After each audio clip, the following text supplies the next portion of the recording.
Supreme court में जनहित याचिकाएं तो कई दाखिल होती हैं, लेकिन एक ऐसी जनहित याचिका आई है जो शायद इससे पहले दुनिया भर में कहीं नहीं आई होगी।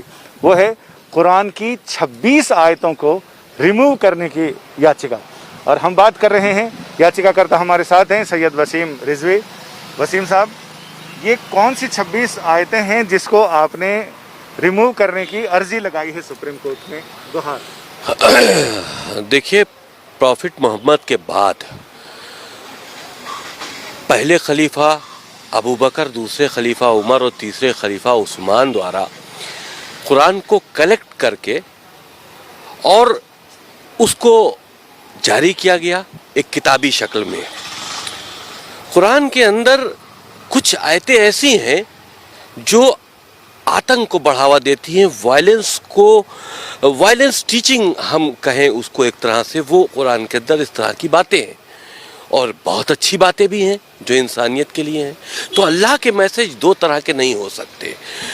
तो ये तीन जो खलीफा थे, इन्होंने ताकत का इस्तेमाल करते हुए कुरान के अंदर अमेंडमेंट करके इस तरह की आयतों को डालकर कुरान शरीफ को दुनिया के लिए जारी किया और उसी का सहारा लेकर पूरी दुनिया में आगे बढ़े हैं ताकत के दम पर इस्लाम को फैलाने के लिए। कोई भी धर्म मोहब्बत से फैलाया जा सकता है, ताकत के दम पर नहीं फैलाया जा सकता। और इस वजह से आज इस्लाम को फैलाने के लिए जो कुरान के अंदर अमेंडमेंट किए गए थे, जो इस तरह के मैसेजेस डाले गए थे, जो वायलेंस को बढ़ा रहे थे, जो जुल्म व ज़्यादती कर रहे थे, आज उसका फ़ायदा आतंकवादी उठा रहे हैं। मदरसों के ज़रिए आम मुसलमानों के बच्चे उसको पढ़ रहे हैं और उनका जहन जो है वो कट्टरपंथ की तरफ बढ़ रहा है। तो ये बहुत नुकसानदेह, बहुत सी ऐसी बातें हैं जो हमने अपनी PIL में लिखी है, लेकिन क्योंकि अभी हमने PIL दाखिल की है, कोर्ट में पेंडिंग है, वो बातें हम खुलकर नहीं बता सकते। लेकिन हमें उम्मीद है कि ये चीज़ें कोर्ट को इसमें इंटरफेरेंस करना चाहिए। हमारी देश की सुरक्षा से जुड़ा मामला है। इन 26 आयतें जो वायलेंस की टीचिंग है इस्लाम के अंदर, जो पूरी दुनिया में आतंक का सबब बनी हुई हैं, इनको कुरान से रिमूव होना चाहिए। आपको लगता है कि कोर्ट ऐसे संवेदनशील मामले में, जिसमें एक फेथ से जुड़ा हुआ मामला है, उसमें मुदाखलत करेगा? ये मामला फेथ से जुड़ा नहीं है। फेथ से जुड़ा हुआ होता है इंसानियत का मामला। किसी का कत्ल कर देना फेथ से जुड़ा मामला है। आप अगर इसको फेथ से जोड़ लेते हैं तो हमको इजाजत दीजिए कि हम काफिरों का कत्ल कर दें। तो ये फेथ से जुड़ा नहीं है, ये वायलेंस टीचिंग है। ये एक तरह से आतंकी गतिविधियों में मुसलमान बच्चों को लिप्त करने की बात है और उसका सहारा कुरान मजीद से लिया जा रहा है। बहुत सी अच्छी बातें हैं कुरान मजीद में। हम तो कहते हैं कुरान मजीद को हम बैन करने की बात नहीं करते।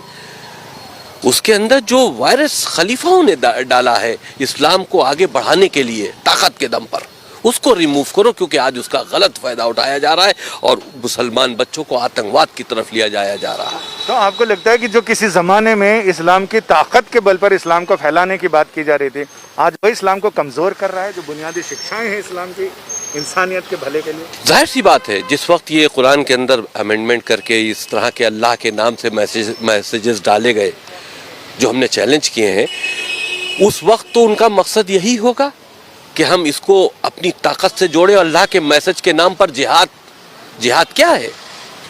ये उस वक्त जिहाद था कि इस्लाम को फैलाना था। आज वो जिहाद का गलत इस्तेमाल हो रहा है, आतंकवादी जिहाद का इस्तेमाल कर रहे हैं। तो उस वक्त तो इस्लाम का दायरा बढ़ाने के लिए ये काम किया गया था, लेकिन आज इस्लाम उसी से बदनाम हो रहा है।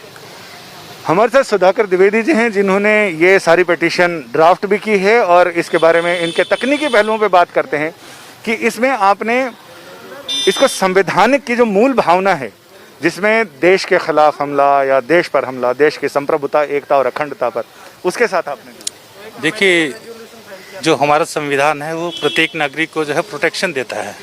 तो उसी प्रोटेक्शन में जो है कोई भी ऐसी टीचिंग नहीं हो सकती जिससे कि आतंकवाद की पढ़ाई हो, जिससे कि आतंकवाद को एजुकेट किया जाए।